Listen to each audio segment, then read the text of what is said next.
Welcome to the Insurance Revolutionized podcast brought to you by Success Without Sacrifice. I am your host and coach, Cherie Sauer, and here on the podcast, we are on a mission to revolutionize the way women in insurance do business. We will be interviewing women who are changing the face of insurance, as well as giving you tips and inspiration to grow your agency to new heights without sacrificing what is most important to you. Let's get started. Welcome back to the podcast today. I am coming at you solo. I want to talk about a topic that has been coming up a lot in conversations, whether it's a training that we're doing, a webinar that we're doing, or just conversation in the interviews. And that topic is on self-care and does it really pay off? So a lot of the clients that we work with and that we hear from, usually they're at a point of burnout, exhaustion, maybe they're having health issues, they have this amazing success that they have, but they're looking around and they're feeling maybe unfulfilled or off, maybe out of alignment, or they just something's off and they can't quite figure out what it is. And a lot of times it really comes down to self-care. And self-care seems so simple. It seems too simple to be the answer. And it seems like one of those things that, is it really worth my time and my energy? And a lot of people, when they think about self-care, and self-care is a buzzword right now. And so, self-care, people think of, getting your nails done or massages or bath bombs, but it's so much deeper than that. Self-care should really be a holistic approach, meaning mental self-care, emotional self-care, physical self-care, and spiritual self-care, regardless of what your beliefs are. So I want to break this down. I want to talk about why self-care is worth it, how it can really help you and change the trajectory of your life and your business. So a lot of the women that we work with, by the time we start working with them, they're at this point of exhaustion. They're at a point of like, something has to change. I can't continue on this way anymore, or I'm not going to make it any longer. That's typically the point that our clients are at. So we don't work with new startup businesses. We work with the businesses that have been successful. They've been in business for at least 2 to 3 years, if not longer. They have this really amazing success, but either maybe they're having issues within their team, or again, they're just having a hard time juggling both running their business and their life. And so I really want to talk about, where does self-care play into that? And is it really as simple as self-care? So what I want to say is, if you decide, I am going to go get a massage once a month, that's my self-care, and that's going to turn everything around. That's not the case. Okay. So when we talk about self-care, and when we talk about this holistic approach of self-care, all areas, the mental, emotional, physical, spiritual, and tending to each of those areas is really, really important. Now, most people, especially if they are successful business owners, a lot of times they're putting out fires and just keeping up with the day-to-day operations, keeping up with their team members and just doing the bare minimum. Plus, on top of that, serving clients, right? They get to the end of the day and it's like, I don't have time for myself, or I don't have the energy to take care of myself, or I'm exhausted, or I need to be home with my family, or, whatever it is. So today I want to talk about thinking about self-care in your 40-hour work week. So I'm guessing if you're listening to this, you probably work more than 40 hours a week. I hope you're not. But if you are, as most business owners are, we're going to talk about adding in to add in self-care into your 40-hour work week. And I know what you're thinking. You're like, Cherie, you're bananas. I don't even have time to get the basic stuff done. Are you kidding me right now? Right? How in the world do you expect me to add self-care into my work week? And I want to talk, I just want to point out a couple things. Number one, self-care and a lack of self-care really comes down to your beliefs. And when I say beliefs, I mean, what are you thinking? What are you believing about self-care or about your time? So what we usually hear is, I don't have time, right? I barely get my stuff done as it is. I don't have time for self-care. So I want to flip the script on this, and I want to help you focus on the return on investment with self-care. Because people hear self-care and they automatically go, I don't have time, it's not productive, or there's guilt or whatever it is. And if you look at your calendar, is everything on your calendar? Did you say yes to whatever's on your calendar out of people pleasing? Or did you say yes to it because it's something that you value? So did you say yes to it because you felt obligated or felt like you should? Or did you do it because it is a necessity or it's life-giving or it's in your values, right? So that's the first step, is looking at your calendar and assessing, like, is what's on my calendar in alignment with who I want to be? If the answer is no, then that's where we need to do a check, right? If the answer is yes, then the question is why isn't self-care on your calendar? Right? So if you say self-care is a priority, or you're recognizing like, oh my gosh, I really need to start taking care of myself. If you have fatigue and you're like, I just need to take a nap in the middle of the day, right? Those things are all affected by stress. So I want to talk about stress versus rest and stress versus self-care. So when I say rest, I'm talking about self-care.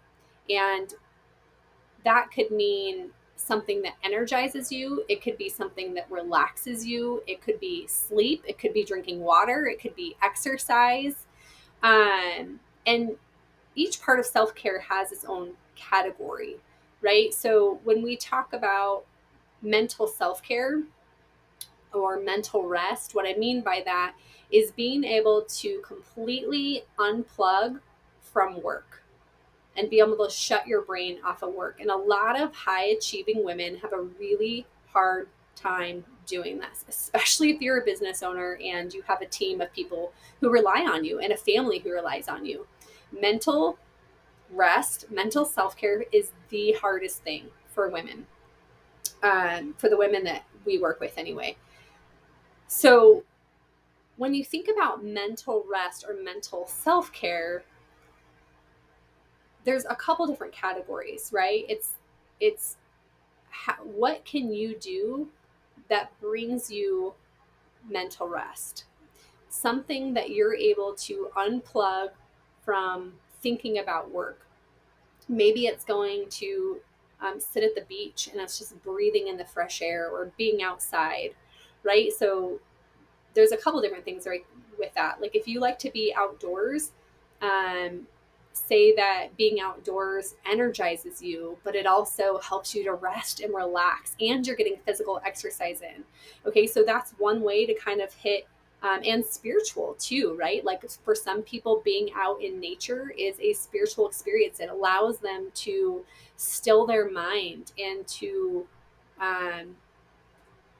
get downloads from something that's bigger than themselves. So when I talk about mental, emotional, physical, spiritual rest, you can have something that fits all those categories at once. I'm not saying you need an hour for every single one of those things every single week, right? That's not always realistic. But what if we were to say, what if you were to invest an hour in yourself every single day for 5 days a week during your work week? let's talk about the return on investment on that. So before we talk about the return on investment, let's talk about the cost of not doing self-care. So stress in the US, this is a statistic that I found on like healthline.com or something. Um, you can Google this. Stress costs the United States $300 billion every single year. And where they're getting that number is when people are stressed, they make more mistakes, right? Their cortisol level goes up. It affects their health. So there's increased health costs, um, accidents, car accidents, plane accidents, accidents in general. If your body is under stress, you are not able to make decisions like you can when you are not stressed. Okay, so let's just think about that $300 billion every single year that the US is attributing to stress. So let's break this down like on an individual level. So we know that stress can releases certain hormones, right? When you are stressed, it increases your cortisol levels, which actually makes it harder for you to sleep at night. So if you're waking up in the middle of the night, it's probably because you're stressed. Your liver processes that night. If you have inflammation and pain in your body, it's very likely that it's caused from stress. And when you have inflammation and pain in your body, guess what? You pay more in health costs. So let's just say that you spend $100 a month. Let's not even talking healthcare. Like maybe you go get a massage or you go to the chiropractor or you're on medicine or whatever it is. That's probably really low for the average person. $100 a month. And then on top of that, stress also causes brain fog. And when we have brain fog, more mistakes are or more mistakes are made. So let's say you yourself, not even counting your employees, you make one mistake per week. That's 4 mistakes per month. If you were to average, let's just say $50 an hour, just to make it easy, that's $200 a month that's costing you. Okay.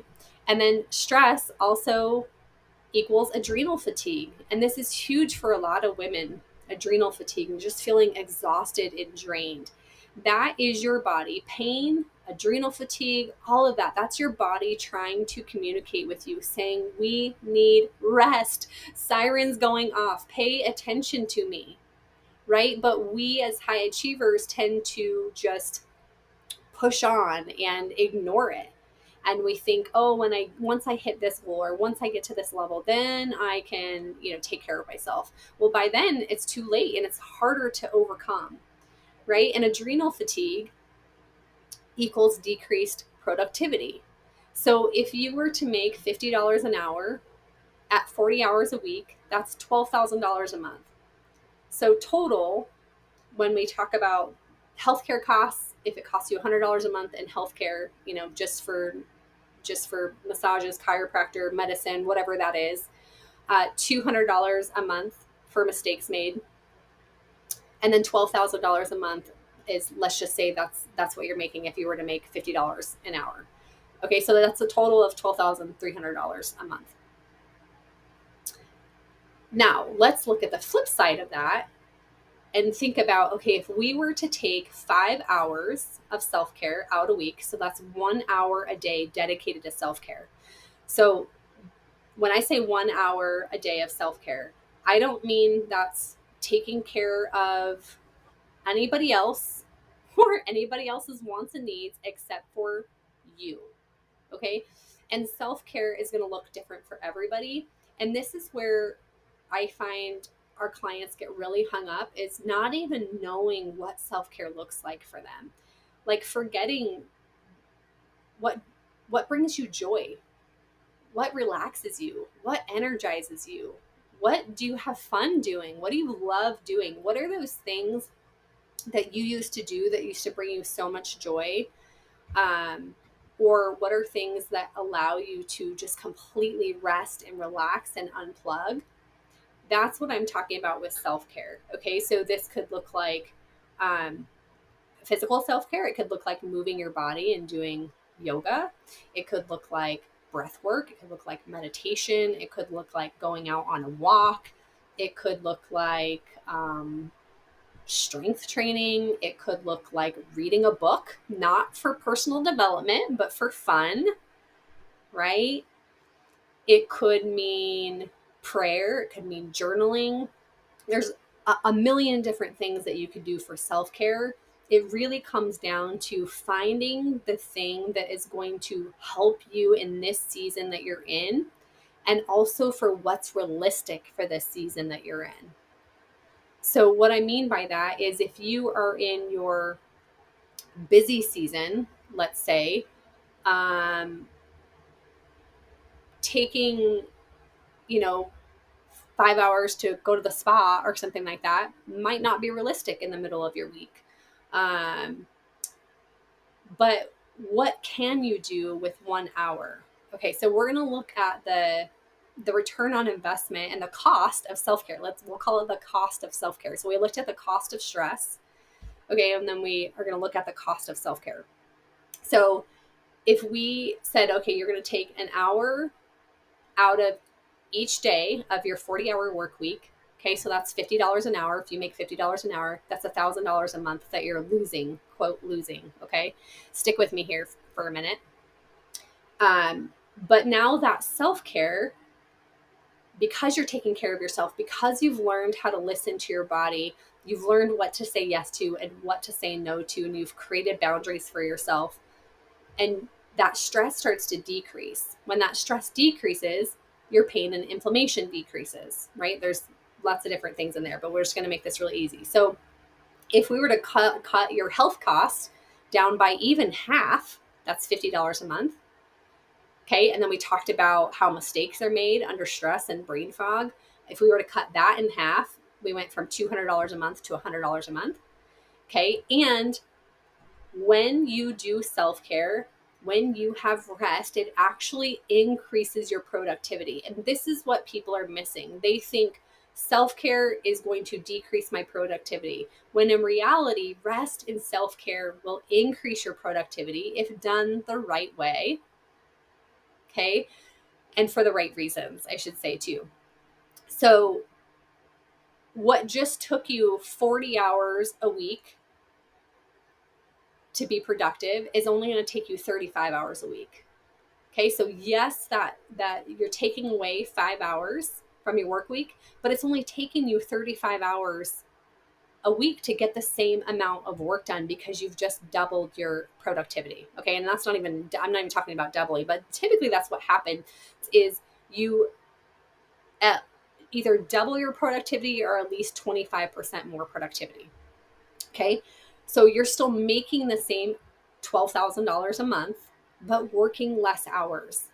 And then on top of that, your mental health is improved, your physical health is improved, your emotional health is improved, and your relationships are likely improved because you have the time and space, right? When you take care of yourself, you can take care of everybody else better. And that's just priceless. So the total cost, if you will, of that, and the difference between that cost and the cost of stress actually profits you $850 a month. I'll say that again. The difference between taking that 5 hours out of your 40-hour work week and investing in yourself actually profits you $850 a month. Why? Because yes, it costs you time away from your business, right? But you've decreased the cost on your health expenses. You've decreased the cost on mistakes that you're maybe making. You're able to take care of your team and your family and those people around you better. You're able to be more productive in a less amount of time, which over time is going to have an even greater long-term effect. So an exercise that I always do with my clients, this is one of the very first things that we do when we start working together, is creating your 20-year view, your 20-year self. So in business, we always think about a 5-year plan and a 10-year plan, right? And a lot of times we attach goals and milestones to those, and that's great. We need that for business to drive us forward, right? We need vision of where we're going. But when we look at the 20-year view and we say, okay, who do you want to be 20 years from now? What do your relationships look like 20 years from now? What do you want to be doing 20 years from now? And who are the people around you? And it becomes this like aha moment for people because it takes them out of being goal focused and revenue focused to being self focused. Because what happens is if you chase that 5-year, 10-year goal, but you don't take care of yourself along the way, you end up sacrificing your health or you end up sacrificing your relationships. And nobody goes into business thinking, I'm going to sacrifice my health. I'm going to sacrifice my relationship with my spouse or with my kids. Nobody goes into business thinking that. It just happens when from stress over time, right? And we get caught up in the busyness of life and to-dos and saying yes to too many things. So when you can ask yourself, who do I want to be in 20 years and what do I want my life to look like in 20 years, then we can reverse engineer. And so if your 20-year vision is, I want to still be happily married, I want to be traveling, I want to have a good relationship with my children and my grandchildren, I want to be healthy, right? Then it helps us to look and reverse engineer and look at, like, what am I doing right now today, and is what I'm doing today going to get me to that goal in 20 years? And if the answer is, and not just success wise, right? When we set 5 and 10-year goals, they're usually success goals, and that's what drives the stress, right? That's what makes us we become reactive instead of proactive. But when you can look at that 20 yourself and you go, okay, if that's who I want to be in 20 years, what should I be saying yes to right now, and what should I be saying no to right now? Because if your goal is to have success and to have good relationships, if your goal is to have success and to be healthy 20 years from now, self-care is absolutely imperative. And without the money, without even the profit that you're going to make by investing in yourself and self-care, just having better health and relationships and being where you want to be 20 years from now is worth it, right? So it's all about changing your perspective and changing the way that you think about something and look at something. And so people, they hear self-care and they think, I don't have time for that. When in reality, you don't not have time for it, because eventually, if you don't take care of yourself, something's going to break, either physically, mentally, or emotionally. And if you're there, if you're at that point and you're like, yeah, sure, you're preaching to me right now, right? I'm in that place. What I want to say is, this is an encouragement for you. It's to offer you hope. It's not to shame you. It's not to say you did it the wrong way, or and that is not the point of this. Okay? It's to offer you hope and to tell you that you can turn it around. No matter how far in business you are, it's not too late to add in self-care. No matter what age your kids are or whatever that is, it's never too late to start investing in yourself and investing in your relationships and to turn that around. So I hope that gave you just a sense and a visual for how self-care can not only help you mentally, physically, and emotionally, but also financially. Because as business owners, that's where your brain's at, right? Financially, what is my return on investment? That's what we all want to know. And so when you can think about it in a financial sense and you see like, oh, taking care of myself can actually equate to profit. Ooh, that's a big win. That's a win-win all the way around, right? So I hope this episode was really helpful for you. I hope that it made sense. And if you have any questions or anything like that, please feel free to reach out to us. You can find us on Facebook, Instagram, LinkedIn. You can find our website, all the places we're at Success Without Sacrifice. Or you can reach out to me directly, Cherie Sauer, on all the same platforms.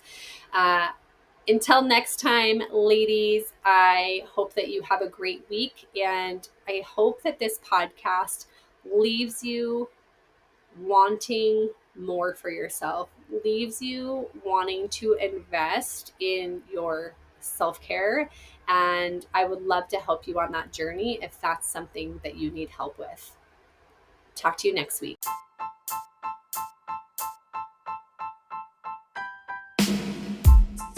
Thank you so much for listening to the Insurance Revolutionized podcast today. We know there is a lot on your plate, so it means the world to us that you stopped in to give us a listen.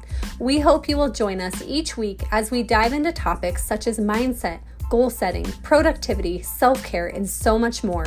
We want to inspire more women to have success without sacrificing what is most important to them, and we need your help. If this podcast has inspired you, would you do us a favor? Would you take a minute to leave us a rating and a review or share with your friends? Let's change the face of insurance for women. Until next time.